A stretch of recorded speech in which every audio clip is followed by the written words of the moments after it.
rehearsal in your mind for a moment in which the SEC says, okay, cat's out of the bag, you can actually issue an ETF that's directly invested in Bitcoin?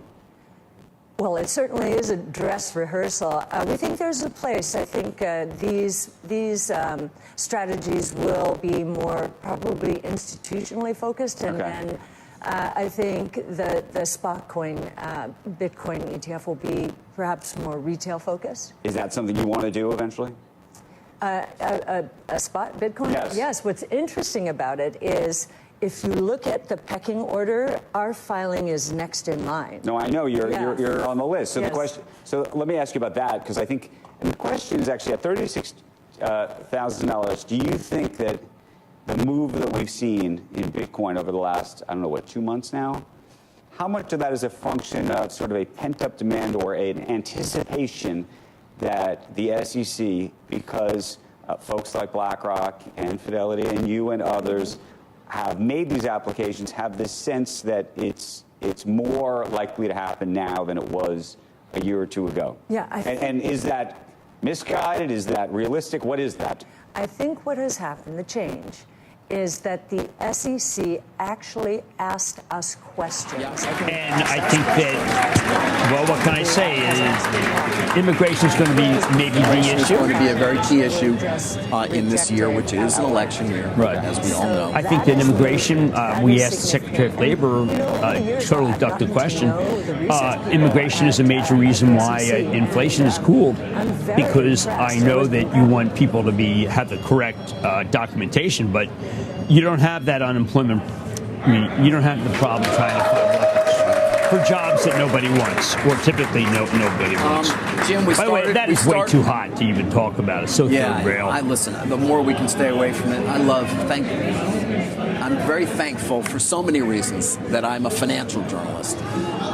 And continue to be, and particularly on our program, where we get to talk stocks and companies and trends and important things happening in the business world. Of course, it does intersect occasionally with politics, but not right now.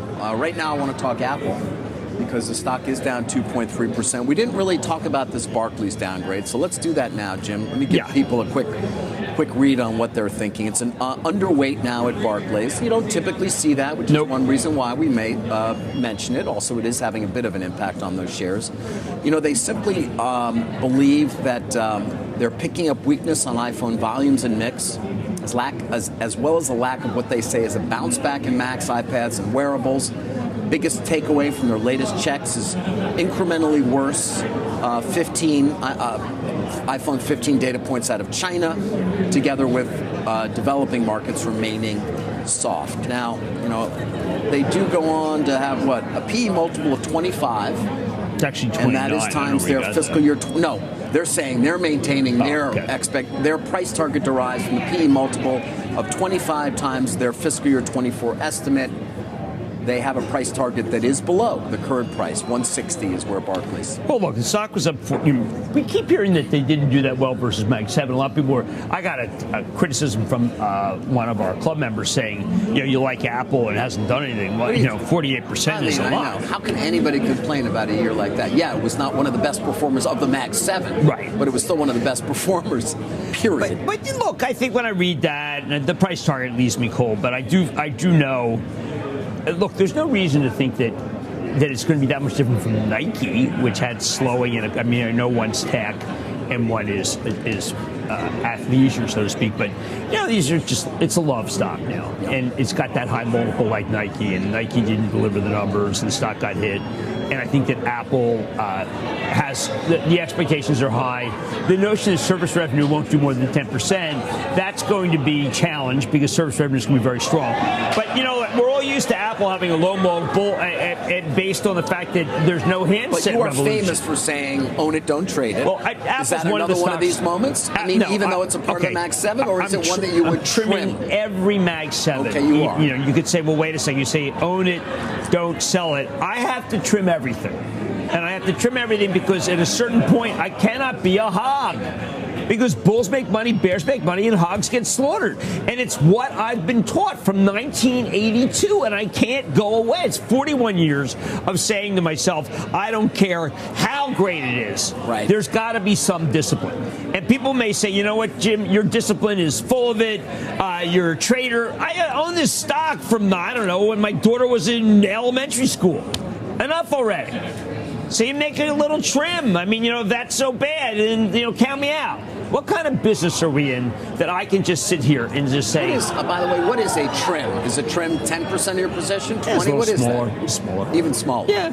All right, so it's really not... Well, because, get up to, say, 12, 13% cash, which I think is okay. It's a lot.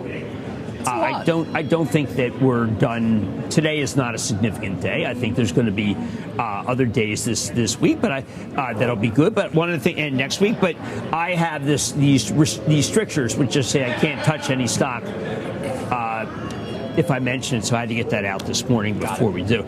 But David, look, on Apple, I mean, yeah, sure. Services. That's a pretty negative piece. It is, but services, which we have talked about now for years, of course, as it becomes a larger and larger part of the overall profit, the recurring nature of it, the higher multiple that Apple gets as a result. It's 22% of revenues, 36% of gross profit, and again, the question there becomes, how much more can it grow? Well, what rate? The things that people don't look at when they talk about Apple, they don't talk about Brazil, they don't talk about Indonesia, they don't talk about the Philippines, they talk very little about Korea, they don't talk much about India, which is emerging. They don't talk about how what happens is you when you bring a phone back, an 8, it goes to Brazil, and those people then take the service revenue stream. I think service numbers can be higher. Service revenue is now equal to Mac plus wearables plus watch, so it's chronically undervalued. The company does not specifically talk that much about it because it's not high tech. You do have the Vision Pro. I think that it's priced expensively. I've seen it and I like it. But in the end, I wish the stock were 20 times earnings, David. That's the problem. The problem is these stocks have moved so much that their multiples are out of whack. They provided almost all the upside last year. I'm not going to say that these are crummy companies. Right. I'm going to say that your valuation now reflects a lot of the greatness. Yeah. So you trim. I mean, people who don't trim, I'm going to castigate you, and I'll tell you why. Because you obviously do not care about realizing that you do not have a profit until you take it. That's good. Yeah. So I stand here saying, listen, I got negative. I was not shy. This is not like I walked in here and said, hey, you know what? I've been really positive. Now I've been negative. And with the result that once I'm in the new year, I'm trimming, raising some cash because it's a natural progression. And anyone who doesn't do that, they are in a different business from me. They are in a business which just says, they're like in the CD business. Like, oh, you just hold it's a CD. I can't do that. All right, I got something else I want to hit.